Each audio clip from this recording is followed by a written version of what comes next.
So 15th question பார்க்கலாம் பாருங்க. So 15th question அப்படிங்கிறது நமக்கு அணி இலக்கணத்தை பேஸ் பண்ணியிருக்கக்கூடிய ஒரு கொஸ்டின். ஸோ இதில் நமக்கு ஒவ்வொரு அணிக்கும் ஒவ்வொரு பொருள் இருக்கு. ஸோ அணி இலக்கணம் வந்து ரொம்பவே இலக்கணத்தில் ரொம்ப உரித்தானது.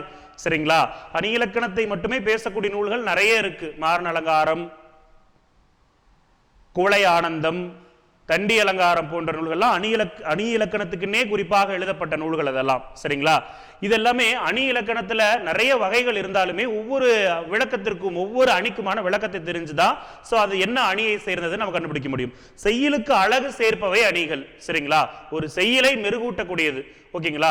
அது அழகு சேர்க்கக்கூடிய வகையில அணி இலக்கணம் இருக்கு. அணி என்றாலே அழகு. சரிங்களா? கேடில் வெளிச்செல்வம் கல்வி ஒருவருக்கு மாடல்ல மற்ற எவை அப்படின்னு சொல்லி கொடுத்திருக்காங்க. இது என்ன அணி அப்படின்னு சொல்லி பார்க்கணும் அப்படின்னா, கேடில் வெளிச்செல்வம்,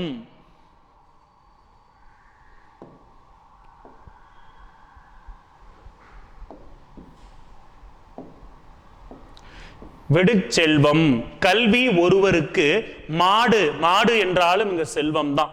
மாடு என்றால் என்ன பொருள்? செல்வம். சரிங்களா?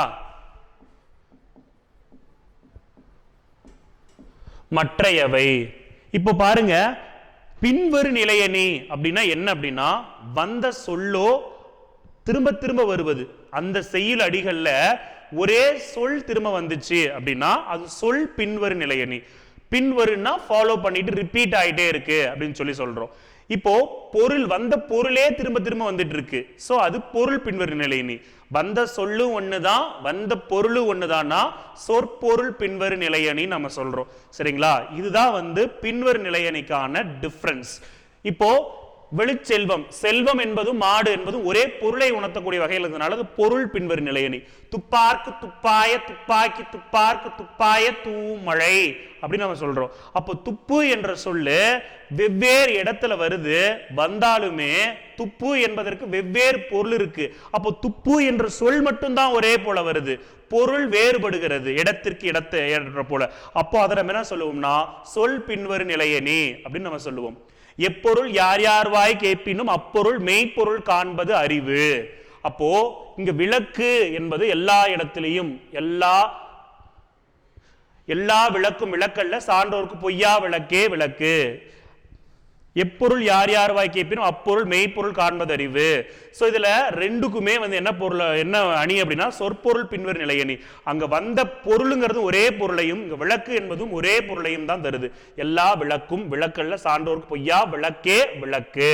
ஸோ இதுவும் சொல்லும் பொருளும் திரும்ப திரும்ப வந்துகிட்டே இருக்கு. தேவர் அணையர் கயவர் அவரும் தான் மேவன செய்து ஒழுகலான். தேவர்களோட யார வந்து ஒப்பிடுறாங்க அப்படின்னா கயவர்கள் ஒப்பிடுறாங்க. ஓகேவா? என்னதான் கயவர்களை வந்து தேவரோட ஒப்பிட்டு சொன்னாலுமே கயவர்கள் என்றைக்குமே கீழானவர்கள் தான் அப்படின்னு சொல்லக்கூடியதுதான் வஞ்ச புகழ்ச்சி அணி. கேள்விப்பட்டிருப்போம். புகழ்வது போல பழிக்கிறது, பழிக்கிறது போல புகழ்வது வஞ்ச புகழ்ச்சி அணி. சரிங்களா? இது வஞ்ச புகழ்ச்சி அணி. போருளன் தெடுத்த ஆரையில் நெடுங்கொடி வாரல் என மறித்து கைகாட்ட. அப்போ இது வந்து என்னன்னா தற்குறிப்பு ஏற்றணி. அதாவது இயல்பாக நடக்கக்கூடிய ஒரு விஷயத்துல கவிஞன் தன்னுடைய குறிப்பை ஏற்றி எழுதுவது தற்குறிப்பு ஏற்ற அணி அப்படின்னு சொல்றாங்க. அப்படின்னா என்ன அர்த்தம்?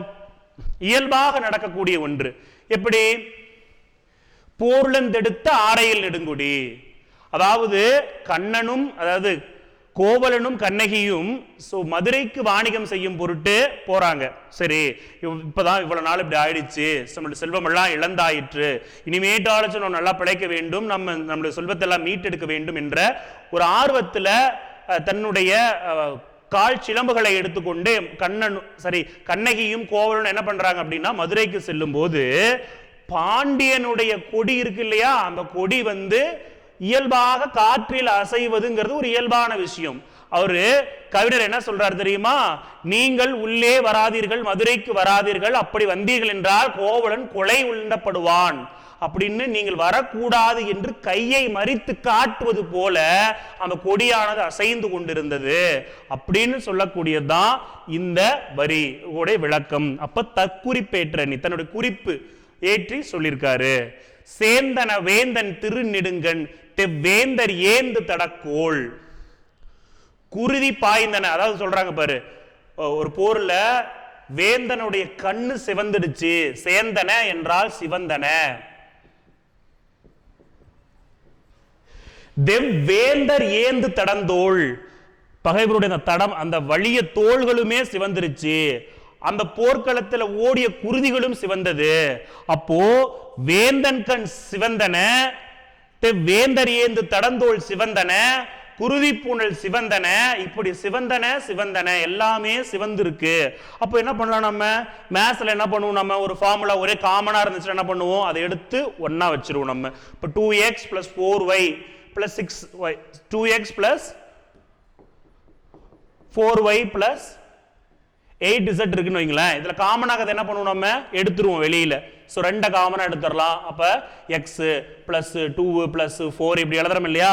ஸோ இது மாதிரி இங்க தமிழ்ல வந்து எதெல்லாம் பொதுவாக இருக்கிறதோ, ராமன் வந்தான், ராமன் சென்றான், ராமன் வனவாசம் போனான், ராமன் சீதையை மனம் முடித்தான், இப்படி ஒவ்வொரு ராமன் ராமன் ராமன் சொல்லும்போது ராமன் அப்படிங்கிறது காமன். ஸோ அதை எடுத்து வெளியில வச்சுட்டு ரிமைனிங் இருக்கக்கூடிய பயனிலை மட்டும் நம்ம யூஸ் பண்ணிக்கலாம். அப்போ சேர்ந்தன தீவகம், தீவகணின்னு சொல்லுவாங்க. தீவகணி இதுக்குதான் பொருள் என்னன்னா தீவகணி முக்கியமான அணி பார்த்துக்கோங்க. அடுத்தது அன்பும் அரணும் உடைத்தாயின் இல்வாழ்க்கை பண்பும் பயனும் அது. ஸோ நிரல் நிறை அணி.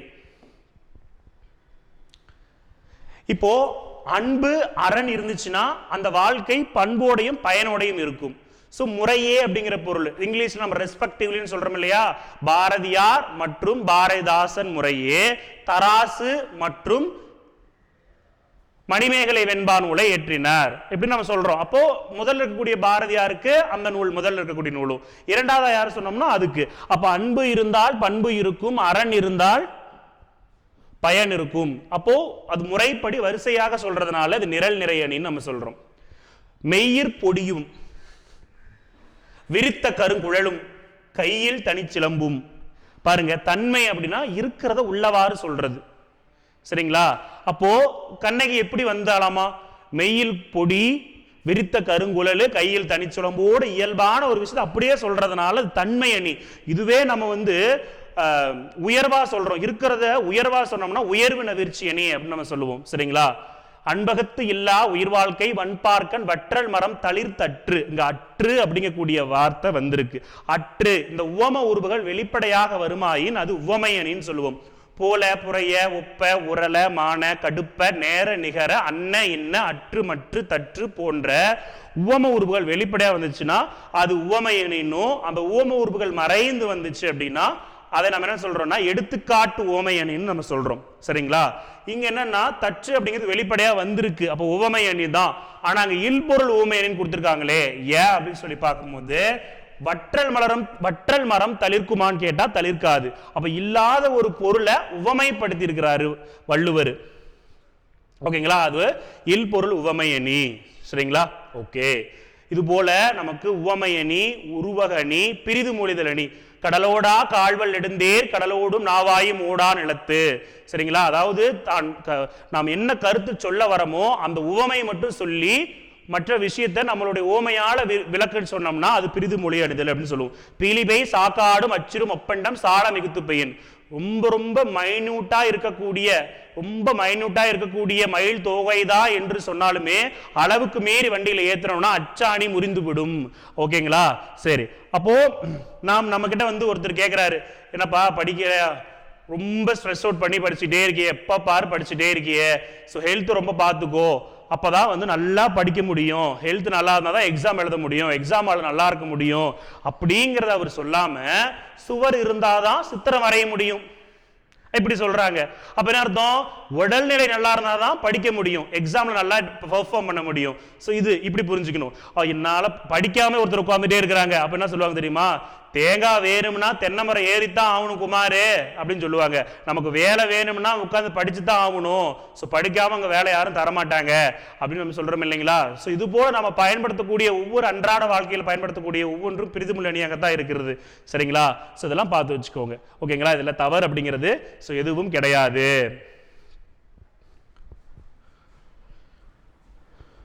அடுத்தது ஸோ நமக்கு பொருள் இலக்கணத்திலிருந்து கேள்வி கேட்டிருக்காங்க. பொருளிலே குறிப்பாக புறத்திணைகள் பற்றின கேள்வி. இங்க பாருங்க, நமக்கு பொருள் இலக்கணம் அப்படிங்கிறது ரெண்டா பிரிக்கப்படுது. பொருள் இலக்கணம் இரண்டு வகையாக பிரிக்கப்படுகிறது. ஒன்று அகப்பொருள்,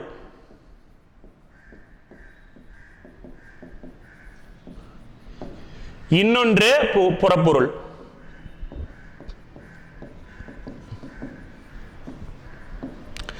இதுல 12 இருக்கு, 12 திணைகள் இருக்கு. இதுல நமக்கு ரெண்டு பிரிவுகளாக பிரிக்கப்பட்டிருக்கு. ஒன்று களவியல், இன்னொன்று கற்பியல் அப்படின்னு நம்ம சொல்றோம். இந்த அகப்பொருள்ல மொத்தம் நமக்கு 7 திணைகள் இருக்குன்னு சொல்றாங்க. என்ன அப்படின்னு சொல்லி பார்க்கும்போது குறிஞ்சி, முல்லை, மருதம், நெய்தல், பாலை அப்படின்னு சொல்லக்கூடிய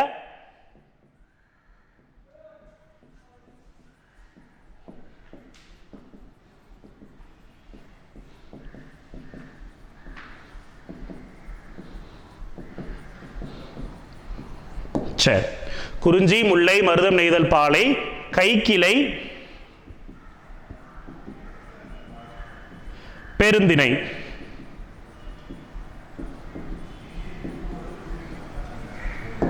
சரிங்களா? அகப்பொருள். இந்த அகப்பொருள் அப்படிங்கிறது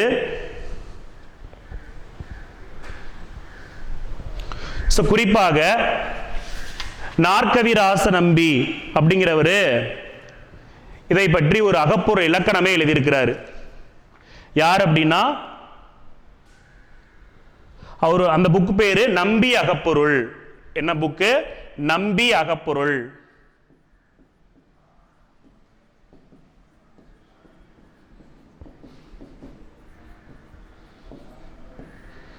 நம்பி அகப்பொருள் அப்படிங்கிற புக்கு அகப்பொருள் இலக்கணத்திற்காக எழுதப்பட்டது. இதே போல புறப்பொருள் இலக்கணத்திற்காக புறப்பொருள் வெண்பாமாலை அப்படிங்கிறது அய்யனார் இதனார் எழுதியிருப்பாரு.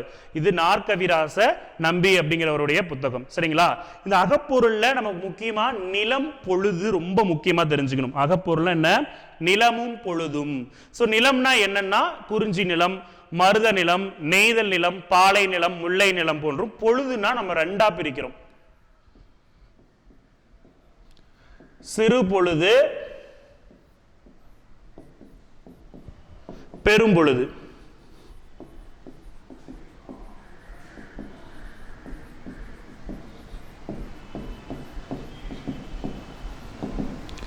சிறு பொழுதுனா என்ன அப்படின்னா ஒரு நாளை 6ஆ டிவைட் பண்றது. பெரும் பொழுது அப்படின்னா என்னன்னா ஒரு வருடத்தை 6ஆ டிவைட் பண்றது.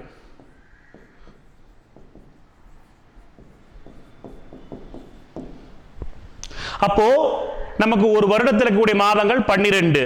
அப்ப 6ஆல் டிவைட் பண்ணோம்னா ஒரு பொழுது நமக்கு 2 மாசம் வரும். அப்போ ஒரு நாளில் இருக்கக்கூடிய மணி நேரங்கள் 24. 24 நம்ம டிவைட் பண்ணோம்னா ஒரு பொழுதுக்கான நேரம் 4 மணி நேரம் வரும். அப்போ ஒரு பொழுது 4 மணி நேரம். இங்க சிறுபொழுதுக்கு, இங்க பெரும்பொழுதுல ஒரு பெரும்பொழுது என்பது 2 மாதங்களை குறிக்கிறது. அது என்னன்னு பார்க்கலாம்.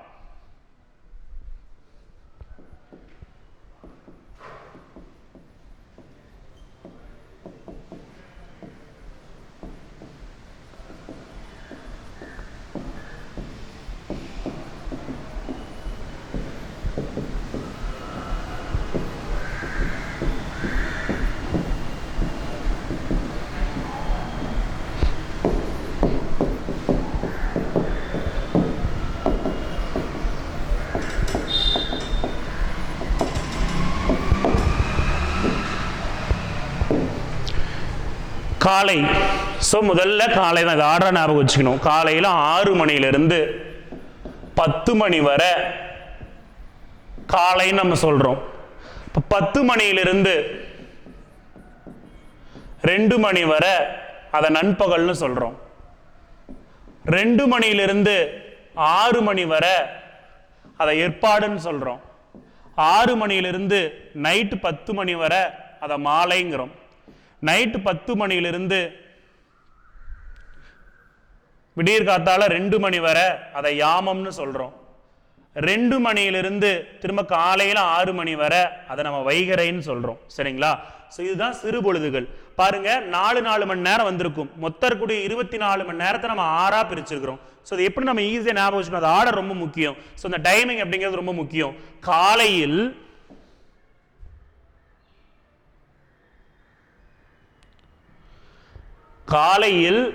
6 நண்டு எடுத்து, காலையில் 6 நண்டு எடுத்துனா ஏற்பாடு, மாலையில் யாமினிக்கு வைத்தான். காலையில் 6 நண்டு எடுத்து மாலையில் யாமினிக்கு வைத்தான். ஸோ இப்போ 6ங்கிறது இங்கே தெரிஞ்சிடும். 1க்கு நமக்கு தெரிஞ்சிருச்சுன்னா போதும், அதுல இருந்து நம்ம 4 ஹவர்ஸா நம்ம எடுத்துக்கலாம். சரிங்களா? காலையில் 6 நண்டு எடுத்து மாலையில் யாமினிக்கு வைத்தான். ஸோ அப்படிங்கிறது தான் இதுக்கான ஷார்ட்கட்ஸ். ஸோ இதை நீங்க பார்த்துக்கோங்க. சரிங்களா? இந்த ஏற்பாடு அப்படிங்கிறது என்னன்னா எல் கூட்டல் பாடு அப்படின்னு சொல்லுவாங்க. எல் என்றால் முதல்ல சொல்லியிருந்தோம், எல் என்றால் சூரியன், பாடு என்றால் மறையும் நேரம், சூரியன் மறையும் நேரம் அப்படிங்கிறதா ஏற்பாடுக்கான விளக்கம். இந்த டைம்ல தான் பாருங்க சூரியன் மறையும். அதனுடைய பொருளையே வச்சிருக்காங்க. சரிங்களா? இது வந்து சிறு பொழுதுகள். இதே போல நமக்கு பெரும்பொழுதுகள் அப்படிங்கிறதும் 6 இருக்கு.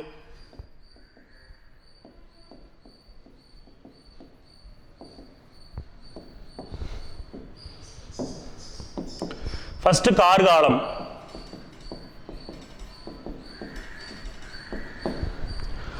ஆவணி புரட்டாசி. ஆவணி புரட்டாசியை நம்ம கார்காலம் சொல்றோம்.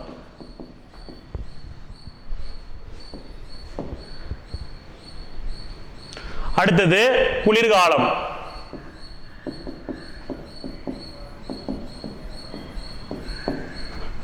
ஐப்பசி கார்த்திகை.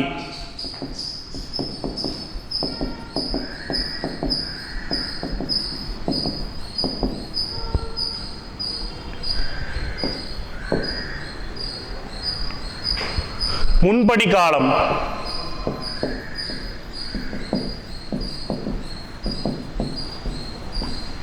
மார்கழி தை.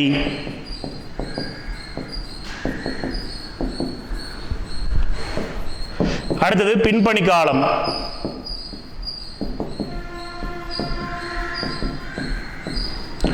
மாசி பங்குனி.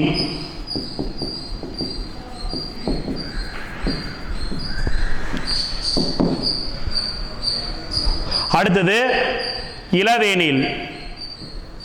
இளவேனில் காலம். சித்திரை வைகாசி.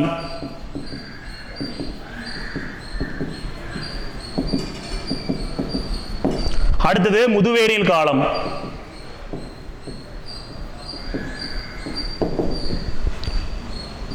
ஆனி ஆடி. சரிங்களா? பாருங்க ஒவ்வொன்றுக்கும் 2 மாதங்கள் இருக்கும். ஒவ்வொன்றுக்கும் 2 மாதங்கள் இருக்கும். மொத்தம் ஆவணி புரட்டாசி கார்காலம், ஐப்பசி கார்த்திகை குளிர்காலம், முன்பணி காலம்னா மார்கழி தை, பின்பணி காலம்னா மாசி பங்குனி, சித்திரை வைகாசி இளவேனில், ஆடி ஆடினா முதுவேலில், மொத்தம் 12 மாதங்களை வருடத்தில் கூடியதை 2 மாதங்களாக 6 பெரும்பொழுதுகளாக பிரிக்கப்பட்டிருக்கிறது. சரிங்களா? ரொம்ப முக்கியமானது. சரிங்களா? ஓகே. இது அகப்பொருள் இலக்கணத்துல ஒரு பேசிக் பார்த்துருக்கிறோம். சரிங்களா? இப்போ நம்ம பார்த்தோம் அப்படின்னா டீடைலா பார்த்தோம்னா 5 இலக்கணத்தையும் நம்ம முடிக்கிறது ரொம்ப சிரமம் இந்த கொஸ்டின் பேப்பர்ல. அடுத்தது புறத்திணைகள் பொறுத்தவரையிலும் தொல்காப்பியர் 7 திணைகள் சொல்லியிருக்காரு. புறப்பொருள் வெண்பாமாலையில புறத்திணைகள் மொத்தம் 12ஆக சொல்லப்பட்டிருக்கிறது. சரிங்களா? வெச்சி, கரந்தை, வஞ்சி, காஞ்சி, உளினை, நொச்சி போன்ற 12 திணைகள் சொல்லப்பட்டிருக்கிறது. சரிங்களா? அதை பத்தி தான் நமக்கு இங்க கொஸ்டின் கேட்டிருந்தாங்க இல்லையா? பாருங்க ரொம்ப முக்கியமான கொஸ்டின். அப்போ ஒவ்வொரு பூ இருக்கு. இப்ப கூட இப்ப அண்மையில கூட தமிழக வெற்றி கழகத்தினுடைய கொடி அப்படிங்கறது லான்ச் பண்ணியிருந்தாங்க. அந்த கொடியில கூட என்ன இருந்துச்சு? வாகை பூ இருந்தது இல்லையா? வாகை பூ பாருங்க. வாகை பூ அப்படின்னா என்ன பொருள் அப்படின்னு நம்ம தெரிஞ்சுக்கணும். எதனால வாகை வச்சிருக்காங்க அப்படின்னா போரில் வெற்றி பெறுபவர்கள் சூடக்கூடிய பூ. 2 அரசர்கள் கலந்து கொண்டாலுமே போர் வெற்றி பெறுவர்கள் சூடக்கூடிய பூ வாகை பூன்னு சொல்லுவாங்க. செரு என்றால் போர், போரில் வெற்றி பெற்றால் சுடும் பூ வாகை பூ, அது மங்கிய வெண்ணிறத்தில் காட்சியளிக்கும். சரிங்களா? அது மாதிரிதான் நமக்கு ஒவ்வொரு திணை இருக்கிறது, ஒவ்வொரு திணைக்குமான விளக்கத்தை தெரிந்து கொண்டு அந்த திணைக்கு அந்த பூ அப்படிங்கிறது என்ன பூ, அந்த என்ன கலர்ல இருக்கு, அந்த கலரை கூட எக்ஸாம்ல கேட்டுறாங்க. சோ பார்க்கலாம். வெற்றி என்பது ஆணிரை கவர்தல். ஒரு நாட்டின் மீது ஆசை கொண்ட மன்னன் முதலில் கவர்ந்து செல்வது அந்த நாட்டில் இருக்கக்கூடிய ஆணிரைகளை கவர்ந்து சென்று வருவான். அதுதான் ஆணிரை கவர்தல் என்பது வெற்றி. இதில் இருக்கக்கூடியது 14 துறைகள் இருக்கும். இந்த வெற்றி திணையில் இருக்கக்கூடிய துறைகள் எத்தனைனா 14 துறைகள் இருக்கும். இந்த வெற்றி பூ என்பது பல்வேறு நிறத்தில் இருந்தாலுமே பள்ளி புத்தகத்தில் நமக்கு சிவப்பு நிறம் அப்படின்னு கொடுத்திருக்காங்க. இட்லி பூ அப்படின்னு சொல்லக்கூடிய வெற்றி பூ. சரிங்களா? சோ இது முதல் கூற்று பாருங்க, சரியா இருக்கு. அடுத்தது கரந்தை. சோ கரந்தை என்பது கவர்ந்து சென்ற ஆணிரைகளை மீட்டெடுப்பது. சரிங்களா? இது செம்மை, நீலம், இளஞ்சிவப்பு போன்ற பல்வேறு நிறத்தில் காட்சியளிக்கிறது கரந்தை பூ என்பது. வஞ்சி. சோ வஞ்சி என்பது வட்கார் மேல் செல்வது. வட்கார் என்றால் மேகங்கள் இல்லையா, அதாவது எதிர் ஊன்ற செல்வது, எதிர்த்து போரிடுவதுன்னு சொல்லலாம். நம்ம எதிர்த்து போரிடுவது வட்கார் மேல் செல்வது. சோ இந்த வஞ்சி பூவுடைய கலர் வந்து வெள்ளிய பஞ்சு நிறத்துல இருக்கும் அப்படின்னு சொல்றாங்க. ஓகேங்களா? அடுத்தது காஞ்சி. காஞ்சியில எத்தனை துறைகள் இருக்குன்னா 20 துறைகள் இருக்கும். வஞ்சியில 13 துறைகள் இருக்கும். உளினையில 8 துறைகள் இருக்கும். தும்பையில 12 துறைகள் இருக்கும். வாகையில 18 துறைகள் இருக்கும். சரிங்களா? ஓகே. சோ இப்போ வஞ்சி, சோ வட்கார் மேல் செல்வது வெள்ளிய பஞ்சு பார்த்தாச்சு. காஞ்சியில 20 துறைகள். காஞ்சி என்பதன் பொருள் எதிர் ஊன்றல். இது நீல நிறத்தில் இதனுடைய பூ காட்சியளிக்கும். நொச்சி என்பது எயில் காத்தல். எயில் என்றால் கோட்டை, கோட்டைகளை காப்பது, அதுக்கு நொச்சி. சோ இதுவும் நீல நிறத்தில் காட்சியளிக்கக்கூடிய பூ தான் நொச்சி பூ. உளினை பூல 8 துறைகள் இருக்கு. எயில் வளைத்தல், கோட்டைகளை வளைத்து முற்றுகையிடுதலுக்கு பேர் எயில் வளைத்தல். இது வந்து பார்த்துட்டோம்னா மஞ்சள் நிறத்தில் காட்சியளிக்கும். என்ன நிறத்தில் இருக்கு? மஞ்சள் நிறத்துல காட்சியளிக்குது. தும்பை. தும்பை என்றால் அதிரப்பொருவது. சோ அதிரப்பொருவது என்றால் 2 மன்னர்களும் போர்க்களத்தில் சந்திக்கும் பொழுது சூடிய பூ எதுனா தும்பை பூ. அப்போ போர்க்களத்தில் சந்திக்கக்கூடிய 2 பேருமே ஒரே பூவை சூடுவது எதுனா அது தும்பை பூ தான். சோ தூய வெண்ணிறத்துல காட்சியளிக்கும். வாகை என்பது 18 துறைகளோட சிறு வென்றவர்கள் சூடக்கூடியது. இருவரும் போர்க்களத்தில் சந்தித்தாலுமே யாரோ ஒரு மன்னர் தான் ஜெயிக்க போறாங்க. அந்த மன்னர் சூடக்கூடிய பூ எதுனா அது வாகை பூ. அது மங்கிய வெண்ணிறத்தில் காட்சியளிக்கும். சரிங்களா? இந்த 8. இது இல்லாம பாடான் திணை இருக்கு. பாடு கூட்டல் ஆண் அப்படின்னு பிரிக்கலாம். ஆண் மகனுடைய ஒழுகலாறுகளை பற்றி சொல்லக்கூடிய பாடான் திணை. இதுல 10 துறைகள் இருக்கும். சரிங்களா? ஓகே. அதெல்லாம் பொதுவியல் திணை. வெற்றியிலிருந்து பாடான் வரை சொல்லப்படாத கருத்துக்களை சொல்லக்கூடிய வகையில பொதுவியல் திணை என்பது இருக்கும். சரிங்களா? இப்ப இதுல கொடுக்கப்பட்ட 8மே சரிதான், எதுவும் தவறு கிடையாது.